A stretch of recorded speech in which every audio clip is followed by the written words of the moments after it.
Yes. तो हमने 47 में कर्मण्येवाधिकार से श्लोक डिस्कस किया था, जिसमें चार भगवान चीजें बता रहे हैं जो हमें करनी चाहिए। I am just repeating on रिकैपिंग that. तो पहली चीज है, भगवान ने बोला कि कर्म के ऊपर हमारा अधिकार है, इसलिए अपनी ड्यूटीज करो। और बहुत ही उसको बहुत ही अटेंशन से, बहुत ही अब्जॉर्प्शन के साथ, विद डिटेल्स, हर चीज का ध्यान रखते हुए अपनी ड्यूटीज की। ये सिर्फ एग्जाम्पल ली थी अर्जुन की। अर्जुन जैसे चिड़िया की उसने आंख देखकर he was very concentrated on the I of the bird, and he was very diligent in his following his duty. And दूसरा पार्ट, पहला पार्ट यही होगा कि अपनी ड्यूटीज को अच्छे से करना। सेकंड पार्ट है कि आपका फल के ऊपर अधिकार नहीं है, माँ फलेषु कदाचन, कि फल के ऊपर अधिकार नहीं है, इसलिए फल के प्रति क्या रहो, डिटैच रहो। डिटैचमेंट सिखा रहे हैं भगवान, क्योंकि डिटैचमेंट से हम क्या होंगे, कर्म के बंधन से नहीं फंसेंगे। कर्म का जो हैप्पीनेस या डिस्ट्रेस जो भी रिएक्शन होगा, उस बंधन में हम नहीं फंसेंगे। और as a matter of duty हमें अपना कर्म करना चाहिए। और ड्यूटीफुली करेंगे तो वो ड्यूटी हमें क्या करेगा, प्यूरिफाई करेगा। That purification will happen only when we detach way में हम अपनी ड्यूटीज करते हैं, फलों की चिंता किए बिना। और थर्ड पार्ट भगवान बोले हैं कि माँ कर्म फल हेतु भूर, कि अपना कर्म के यस, माँ कर्म हेतु भूर, कि अपने आप को कर्ता भी मन मत मानो कि आप कर्म कर रहे हो और ये सोचोगे कि ये तो मैंने किया। Of course it is self evident कि मैंने ये काम किया है, तो I am the doer, I am the कर्ता। तो भगवान कह रहे हैं नहीं, आप एक्चुअली कर्ता भी अपने आप को मत मानो, क्योंकि अगर कर्ता मानोगे तो कर्ता को फिर उस कर्म का रिएक्शन भी उसको उसके उसको मिलता है। इसलिए अपने आप को कर्ता भी मत मारो, क्योंकि कर्ता कौन है अल्टीमेटली, भगवान। भगवान है, भगवान के और भी पांच फैक्टर हैं टोटल। एक तो हम खुद हैं, दूसरे भगवान है, सैंक्शन भगवान देते हैं। तीसरा एक प्लेस होता है जहाँ पे कर्म किया जाता है। और कई इंस्ट्रूमेंट्स, कई ऐसे इंग्रेडिएंट्स होते हैं जिनके द्वारा हम कर्म करते हैं। इस तरह से, और हमारा एक हमारा एफर्ट्स, ऐसे टोटल पांच फैक्टर्स होते हैं जिसको किसी भी कर्म को एग्जीक्यूट करने के लिए नेसेसरी होते हैं। केवल हम अपने आप को कर्ता माने, ये अच्छा नहीं है, सही नहीं है। अल्टीमेटली पांच फैक्टर होते हैं और अल्टीमेट फैक्टर भगवान होते हैं, इसलिए हमें अपने को डूअर नहीं मानना चाहिए। और कोई व्यक्ति डूअर मानता है तो आउट ऑफ प्राइड, प्राउड हो जाता है वो, ये मैंने किया है, आई एम द डूअर, ये मेरे वजह से हुआ, कोई और नहीं कर सकता था, I could do it, so I am the first one two do it. तो वो व्यक्ति क्रेडिट लेता है आउट ऑफ प्राइड। तो भगवान कहते हैं अपने को कर्ता मान के क्रेडिट भी मत लो, क्योंकि अगर क्रेडिट लोगे तो क्रेडिट फिर वो गलत, अगर गलत काम का क्रेडिट पाप होगा तो उसका फिर पाप का जो रिएक्शन है, सफरिंग, वो भी लेना पड़ेगा। अगर पुण्य होगा तो पुण्य का जो रिएक्शन है, भोग या एंजॉयमेंट, वो भी लेना पड़ेगा। तो उसके कारण फिर साइकिल ऑफ बर्थ में फंसना पड़ेगा। इसलिए बेटर है don't become a doer, doer अपने को मत मानो। फोर्थ फैक्टर भगवान बोले हैं कि माति संगोस्तव अकर्मणि, कि तुम अब कर्म के प्रति वो भी लेजी भी मत हो, कि मैं अब कर्म करूंगा ही नहीं, क्योंकि कर्म के फलों से तो मुझे कुछ लेना देना नहीं है, फिर मैं कर्म करूं कि मैं निठल्ला बैठ जाता हूँ, लेजी हो जाता हूँ, मैं करूँ ही ना कर्म। तो नहीं, भगवान कहते हैं कर्म भी करना है, बट डिटैचमेंट के मूड से, लेजी नहीं बनना है। और अपनी शुद्धि करने के लिए कार्य करना है, लेजी नहीं बनना है। बट, और शुद्धिकरण किस चीज से करना है, हमने डिस्कस किया था कि तीन मेंटेलिटी हमारे एक अंदर, हमारे हर सबके अंदर में होती है। वो होती है प्रोप्राइटरशिप की मेंटेलिटी, कंट्रोलरशिप की मेंटेलिटी, एंड एंजॉयरशिप की मेंटेलिटी। इन तीनों मेंटेलिटी से प्यूरिफाई होने के लिए हमें अपना कर्म करना चाहिए, बिना फल की इच्छा किए, और फलों को भी त्यागना चाहिए भगवान की सेवा में। और कर्म को भी भगवान की प्लेजर के लिए ही भक्ति और सेवा भाव से करना चाहिए। तो ये क्या होगा, ये फिर बहुत, ये भक्ति के जोन में एंटर हो जाएगा वो कर्म, मतलब वो कर्म धीरे धीरे भक्ति बन जाएगा। इसलिए बहुत ही आ, ये साइंटिफिक एक्चुअली, ये वर्स 47 जो वर्स है। तो इसलिए भगवान हमें इनएक्शन करने, मतलब यानी कि लेजी होने के लिए भी नहीं बोल रहे हैं। और ना ही जैसे अर्जुन बोल रहा था कि शुरू में कि मैं युद्ध नहीं करूंगा, यानी कि मैं आई विल रिमेन इनएक्टिव और लेजी। बट भगवान कहते हैं वो भी नहीं होना है। ना ही विकर्म करना है, जैसे दुर्योधन कर रहा था, पाप कर्म कर रहा था। तो भगवान कह रहे हैं वो भी नहीं करना है। तो क्या करना है, अपनी प्रेस्क्राइब ड्यूटीज, अपने वर्ण एंड आश्रम के हिसाब से तुम्हारी जो प्रेस्क्राइब ड्यूटी है उसको करो। उसको करने से क्या होगा, तुम उसको कैसे करना है, निष्काम, निष्काम भाव से ड्यूटीफुली करना है, फल की चिंता नहीं करनी। उससे क्या होगा, जो रिजल्ट्स हैं वो आपको त्यागने हैं भगवान को और ऊपर करने हैं। इससे क्या होगा, जन्म मृत्यु की जो बॉन्डेज है, जो कि इस साइकिल से आप बच जाओगे। और तो आपको फिर उसका जो रिएक्शंस भी नहीं मिलेगा, पाप और पुण्य का जो रिएक्शन, उसकी टेंशन लेने की जरूरत नहीं। आप धीरे धीरे मुक्ति के मार्ग पर अग्रसर होगे। क्योंकि अगर रिएक्शन नहीं मिलेगा, पाप पुण्य का कोई रिएक्शन ही नहीं मिलेगा, तो आपके लिए फिर एक ही पाथ बचता है, दैट इज मुक्ति का मार्ग। क्योंकि अभी नेक्स्ट बर्थ लेना नहीं पड़ेगा, अगर कोई बर्थ नहीं है तो फिर क्या मिलेगी, मुक्ति, यानी कि भगवान का धाम मिलेगा। तो इसलिए भगवान बता रहे अल्टीमेटली, अगर अटैच होकर मतलब कर्मों के फलों से अटैच होकर कार्य करते हैं, cycle of birth is waiting for us. अगर डिटैचमेंट के साथ कार्य करते हैं तो फिर हमें उस डिटैचमेंट का से जो हम कार्य करते हैं उससे क्या मिलता है, उससे ज्ञान की वृद्धि होती है। ज्ञान की वृद्धि होती है और उस ज्ञान के साथ जब हम कर्म करते हैं तो फिर वो कर्म योग बन जाता है। जब किसी कर्म को ज्ञान योग के साथ मिक्स करके किया जाता है, यानी कि बुद्धि के साथ किया जाता है, ज्ञान के साथ किया जाता है, वो फिर निष्काम कर्म योग बन जाता है। और निष्काम कर्म योग जब भक्ति भाव से हम करते हैं, भगवान मतलब कर्म, निष्काम कर्म मतलब फल की इच्छा के बिना फल त्यागते हैं, भगवान को देते हैं।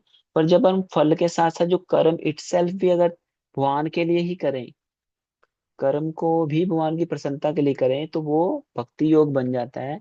फिर वो टोटली स्पिरिचुअल हो जाता है। उसमें कोई भी रिएक्शन, कोई cycle of birth and death, कोई भी पाप पुण्य का लेखा जोखा कुछ नहीं, सब कुछ स्पिरिचुअल हो जाएगा। तो भगवान यही करने के लिए बोल रहे हैं एक्चुअली 2.47 में, कि हम डिटैचमेंट के साथ वर्क करें। उससे क्या होगा, हमें धीरे धीरे हम आत्मा का ज्ञान भी मिलेगा, परमात्मा भगवान का भी ज्ञान मिलेगा। और ये भी ज्ञान मिलेगा कैसे हमें सरेंडर करना है भगवान के चरणों में। और जब हम सरेंडर करते हैं तो इसको ही बोलते हैं भक्ति योगा। तो ये चीज भगवान हमें बता रहे हैं। नाउ 48 श्लोका में हमने पढ़ा था कि आपके पास भगवत गीता है जतिनपुर? जी प्रभु जी। तो आप उसको खोल सकते हैं, जैसे क्लास के बीच में जब हम कुछ डिस्कस करते हैं तो श्लोका वाइज हम, क्योंकि मैं थोड़ा ब्रीफ में बताता हूँ इसलिए, बाकी थोड़ा आपको खुद भी बाद में पढ़ सकते हो श्लोकास। तो 48 श्लोका में भगवान क्या बता रहे हैं एक्चुअली, कि योगस्थ कुरु कर्माणि संगम त्यक्त्वा धनंजय सिद्धिया सिद्धियो समूढ़ समत्वम योग उच्यते। भगवान कह रहे हैं कि अपनी ड्यूटीज को बिना किसी सक्सेस और फेलियर के एक इक्विपोइज्ड होके इक्वानिमिटी के साथ करो, तो उससे क्या होगा, तुम सिद्धि या सिद्धि से होके उससे तुम्हें योग में समता प्राप्त करोगे, यानी कि तुम एक एक स्टेबल स्टेट में रहोगे। और ज्यादा रिएक्शन और कर्मों के एक्शन रिएक्शन मतलब रिएक्शन पाप पुण्य का नहीं मिलेगा आपको, उसमें आप स्टेबल रहोगे।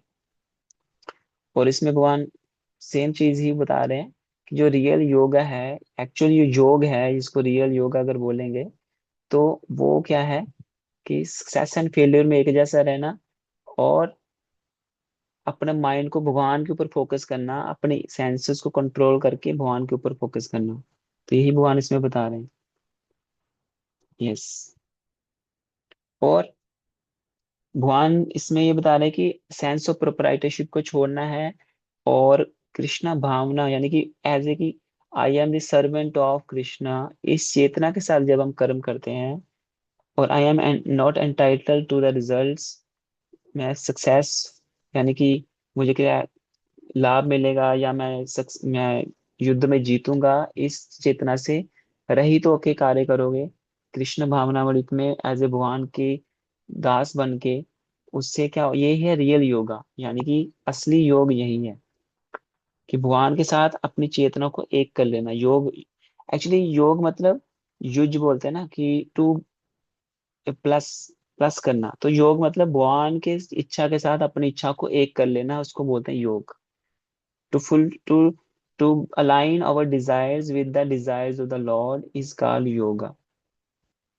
इसलिए भगवान अर्जुन को इनडायरेक्टली ये बोल रहे हैं कि आप कृष्णा मेरी चेतना में तुम मतलब मेरे को अपनी चेतना में डाल के तुम फाइट करो। तो इसलिए वही हमारे लिए भी है कि हम अपने वर्ण एंड आश्रम के हिसाब से भगवान की प्रसन्नता के लिए उनकी इच्छा के अनुसार अपनी ड्यूटीज करें और उनको फलों को भगवान को अर्पित करें और भगवान के प्रसन्नता के लिए ही कार्य करें। यही एक्चुअली हमारा रियल योग है, असली योग यही है। तो 48 में, यस, तो भगवान यही बोले कि मेरी इंस्ट्रक्शंस को फॉलो करो विदाउट लाभ हानि की चिंता किए बिना। तो यही असली योग है एक्चुअली।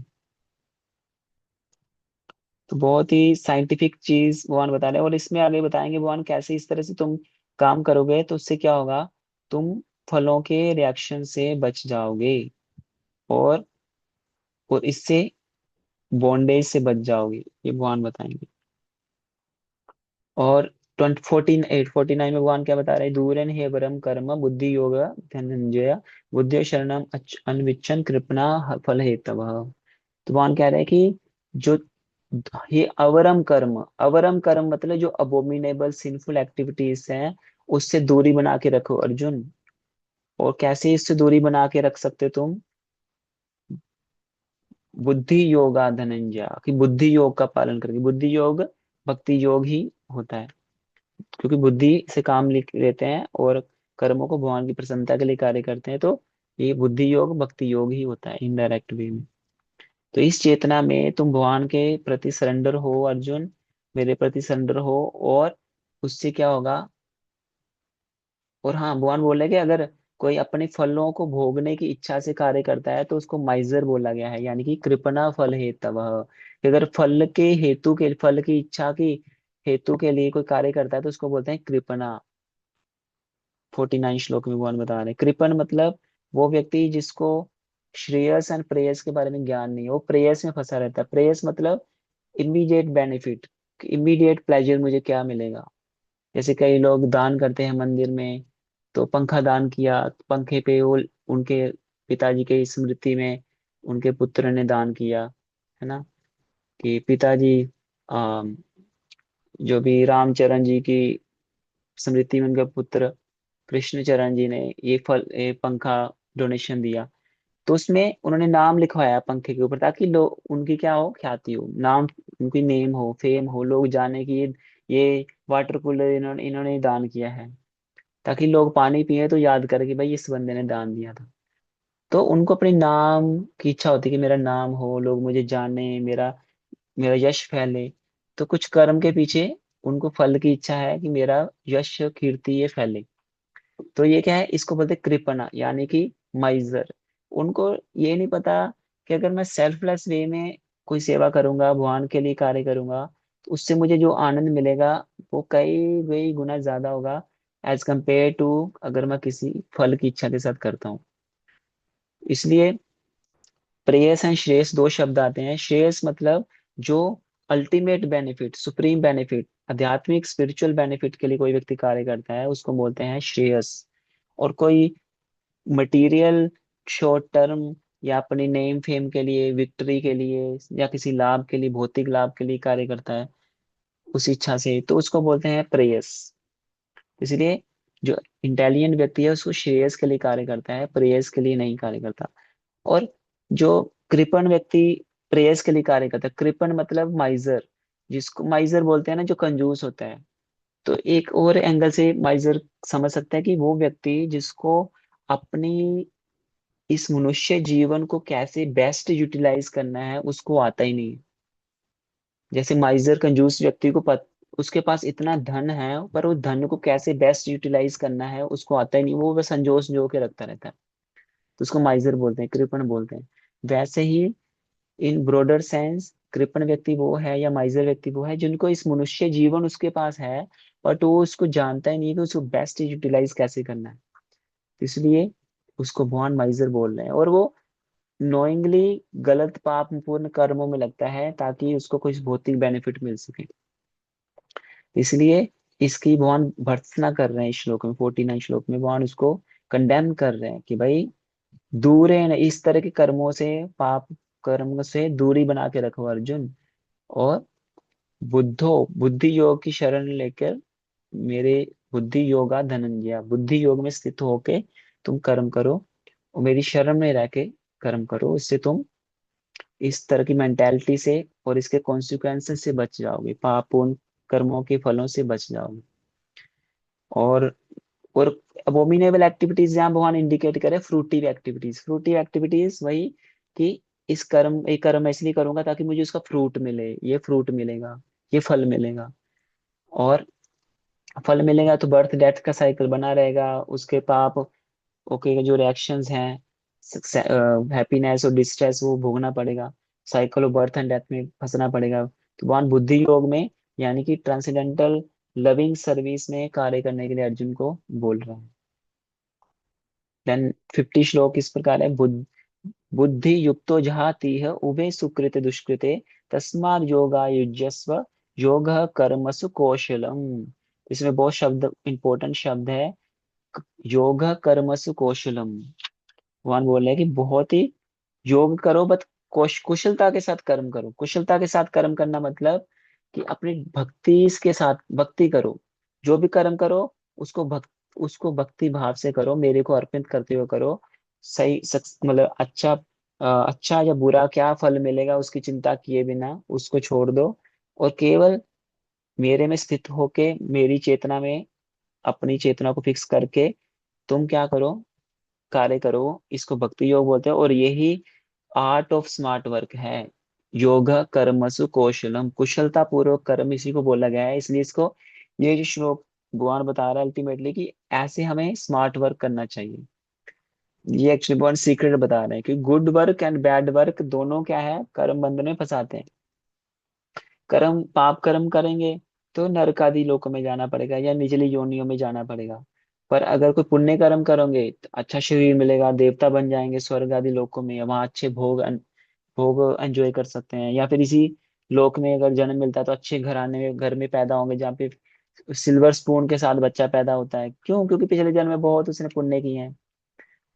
शास्त्र में बताया गया है कि अच्छा जन्म मिलना अच्छे घर में, अच्छी सुंदरता, सुंदर और हिष्ट पुष्ट हेल्दी बॉडी होना, और अच्छी एजुकेशन प्राप्त करना, और हम्म, अच्छी संपत्ति होना, धन दौलत होना, ये सारे सिम्टम है व्यक्ति के, उसने पिछले जन्म में बहुत पुण्य किए हैं, उसके फलस्वरूप उनको ऐसा जन्म मिला है। जैसे शिला प्रभुपाद जी अपने वेस्टर्न डिसाइपल्स को बोलते थे, क्योंकि वेस्ट में जो यूएसए के रहने वाले जो डिवोटीज थे, western bodies, they are very rich people, बहुत अच्छे खानदान से थे।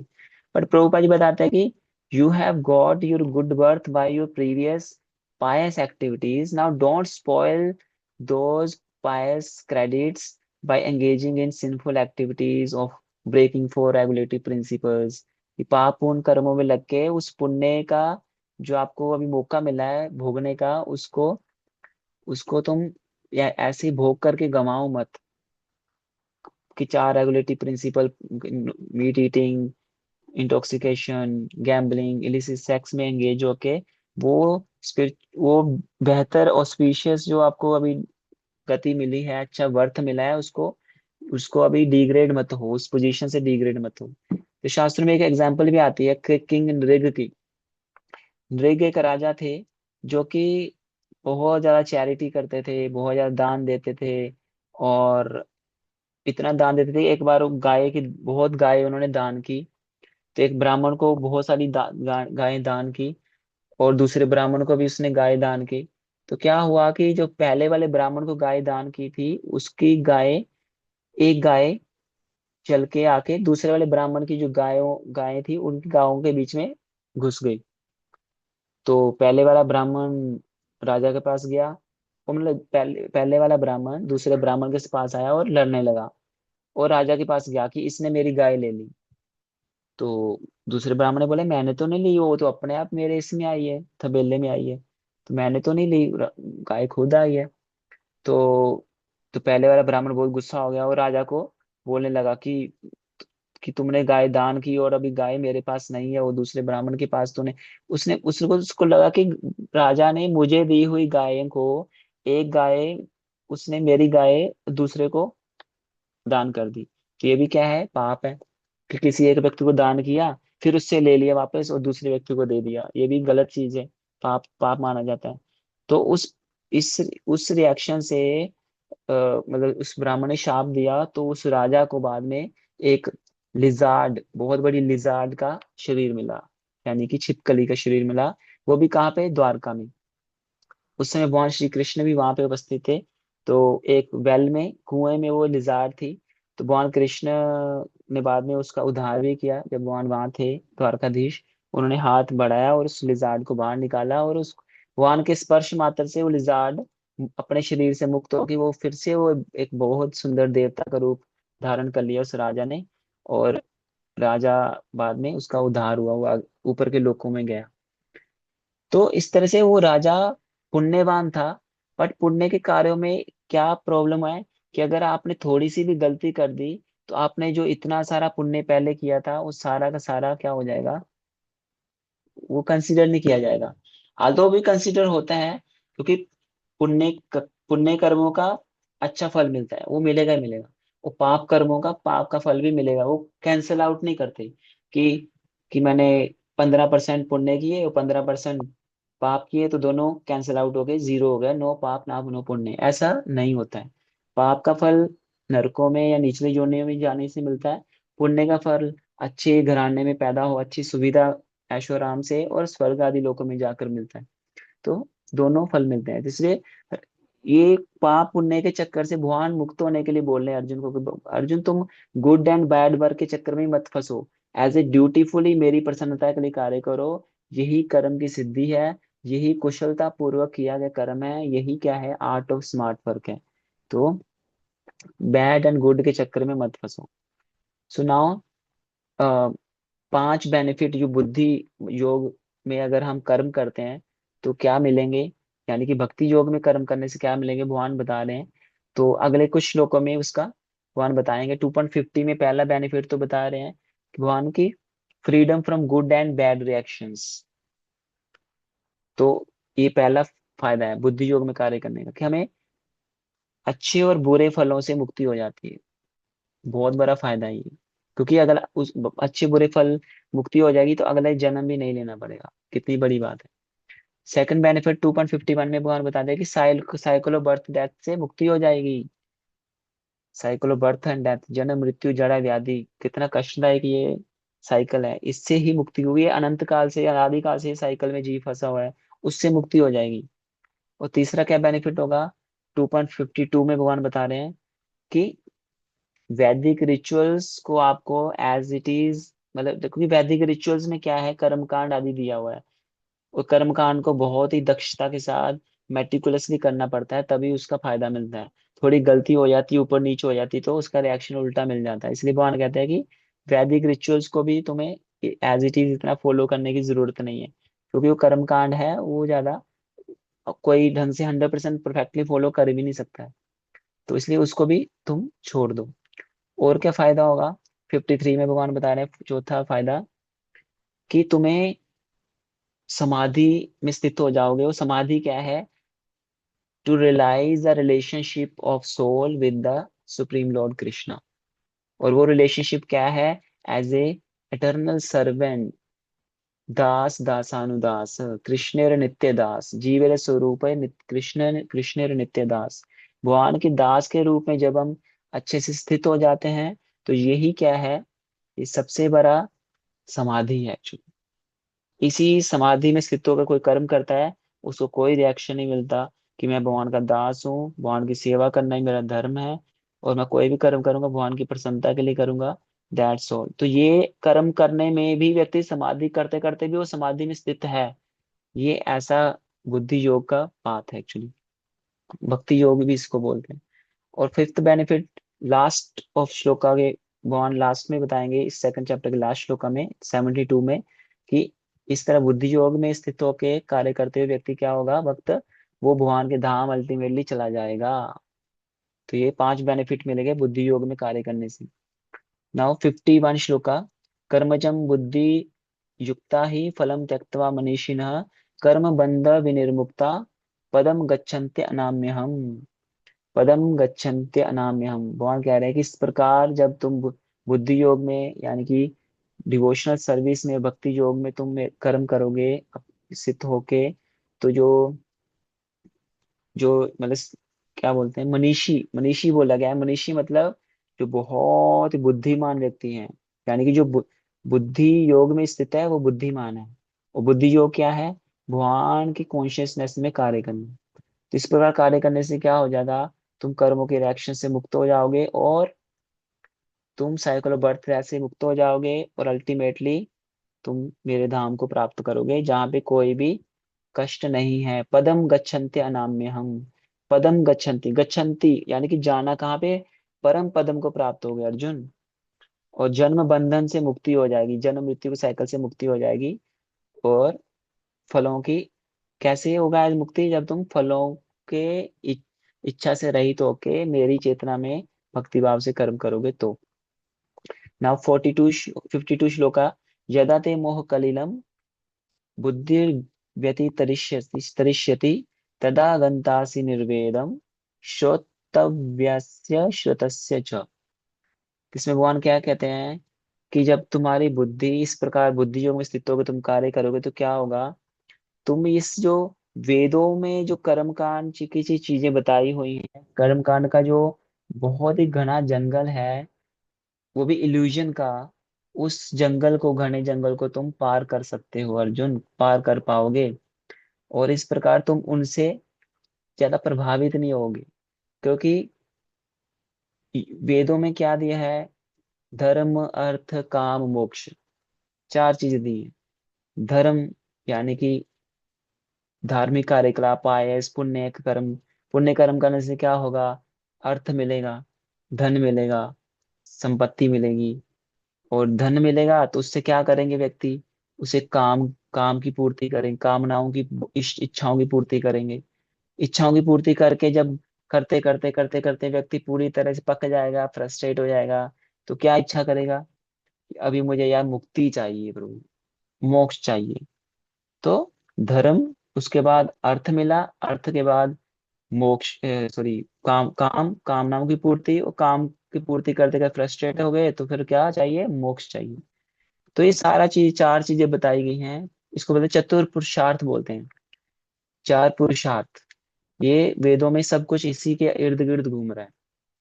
तो भगवान कहते हैं इन चारों से ऊपर उठो अर्जुन, ना हमें धर्म अर्थ काम मोक्ष से ऊपर उठ के तुम पंचम पुरुषार्थ के लिए कार्य करो। पंचम पुरुषार्थ क्या है, भक्ति योग, यानी कि भगवान के प्रति प्रेममयी सेवा। तो इसमें जब स्थित होंगे तो हम कुशलता के साथ कर्म कर पाएंगे, बिना किसी रिएक्शन के, बिना किसी further cycle of birth death होगा, भगवान का धाम अल्टीमेटली प्राप्त करेंगे। तो ये भगवान बता रहे हैं 52 श्लोक में। और कर्मकांड से दूरी बना के रखो। और कर्मकांड में जो फ्रूटिव एक्टिविटीज हैं, कि ये धर्म मतलब फ्रूटिव एक्टिविटीज, कर्म, कर्म योग को ही धर्म बोला गया है। और धर्म में व्यक्ति क्या करता है, अपनी इच्छाओं की पूर्ति के लिए कर्म करता है, और फिर उसके बाद उसको साइकिल ऑफ बर्थ डेथ में आना ही पड़ता है। इसलिए भगवान अल्टीमेटली यही बता रहे हैं कि भाई अर्जुन, ना तो गुड कर्म के पीछे भागो कि मुझे अच्छा मिलेगा, नहीं, छोड़ दो उसको भी। ना ही पाप कर्म के पीछे भागो कि ये करूंगा मेरे को ये मिल जाएगा, नहीं। दोनों से ऊपर उठो, दोनों से ऊपर उठ के ज्ञान योग में स्थित होके, बुद्धि योग में स्थित होके मेरी प्रसन्नता के लिए कार्य करो, फलों की इच्छा मत करो। उससे तुम ये सारा साइकिल ऑफ बर्थ डेथ सबको पार कर जाओगे, और मेरे धाम को प्राप्त करोगे। और 53 श्लोक है। श्रुति विप्रपन्ना ते यदा स्थास्यसि निश्चला समाधावचला बुद्धि तदा योगम अवाप्स्यसि। तो इसमें भगवान क्या बता रहे हैं, इसमें भगवान बता रहे हैं कि अगर, कि जब अर्जुन तुम्हारा जो मन है ना, ये जो वेदों की फ्लॉवरी लैंग्वेज से प्रभावित नहीं होगा, क्योंकि यहाँ लिखा है ना, शब्द आया है कि निश्चला श्रुति विप्रतिपन्ना ते निश्चला, कि तुम्हारी बुद्धि जब निश्चल हो जाएगी, स्थित हो जाएगी, किससे, श्रुति विप्रतिपन्ना। श्रुति बोलते हैं वेदों को, जब वेदों की जो फ्लॉवरी यानी कि फूलों जैसी भाषा, यानी कि कर्मकांड वाली भाषा, जब उससे तुम प्रभावित नहीं होगे अर्जुन, तुम्हारा मन प्रभावित नहीं होगा, और तुम फिक्स हो जाओगे, आत्म साक्षात्कार के प्लेटफॉर्म पे स्थित हो जाओगे, तो क्या होगा, तुम डिवाइन कॉन्शियसनेस को प्राप्त करोगे, यानी कि दिव्य चेतना तुम्हारी हो जाएगी, और तुम उसमें स्थित हो जाओगे। योगम अवाप्स्यसि, उस योग में, डिवाइन समाधि की चेतना में स्थित हो जाओगे अर्जुन। और अबचला बुद्धि, यानी कि अचल तुम्हारी बुद्धि बहुत एक फिक्स्ड हो जाएगी, डिटरमाइंड हो जाएगी, निश्चल बुद्धि हो जाएगी। तुम फालतू में वेदों की जो कर्मकांड में जो प्रलोभन दिए गए हैं सेक्शन में, कर्मकांड सेक्शन प्रलोभन दिए गए, उस प्रलोभन से तुम बच जाओगे अर्जुन, और स्थित हो जाओगे इस चेतना में अगर तुम कर्म करते हो। यस, तो वेदों में अल्टीमेटली देखा जाए तो फ्रूटिव एक्टिविटीज, कर्मकांड आदि सब दिया हुआ है उसमें, कई कई उसके कर्मकांड मतलब अपनी भौतिक इच्छाओं की पूर्ति के लिए विधि विधान दिए हुए हैं, कि सुबह जल्दी उठना है, दिन में तीन सुबह उठ के स्नान करना है, दिन में 3 बार संध्या वंदन करना है, पितरों को तर्पण करना है, उनको आदर देना है, और देवताओं की पूजा करनी है। उससे देवता प्रसन्न हो जाएंगे, तुम्हारी ये इच्छा पूरी कर देंगे। तो अपने मतलब कर्मों के फलों के लिए व्यक्ति कर्मकांड सेक्शन को फॉलो करता है। तो ये भी करना क्या है, ये बहुत ही ग्रेजुअल प्रोसेस है कॉन्शियसनेस को इम्प्रूव करने के लिए। बट भगवान इसमें बोल रहे हैं कि इन सबसे ऊपर उठो अर्जुन। कहाँ कब तक फंसे रहोगे इन वेदों की ये प्रलोभन की लैंग्वेज में क्यों फंसे रहोगे? तुम इससे ऊपर उठो और सिंपल मेरी चेतना में कार्य करो, यानी कि आध्यात्मिक चेतना में कार्य करो, मेरी प्रसन्नता के लिए कार्य करो। यही तुम्हारी सिद्धि है, यही तुम्हारी समाधि है, यही तुम्हारी सेल्फ रियलाइजेशन है।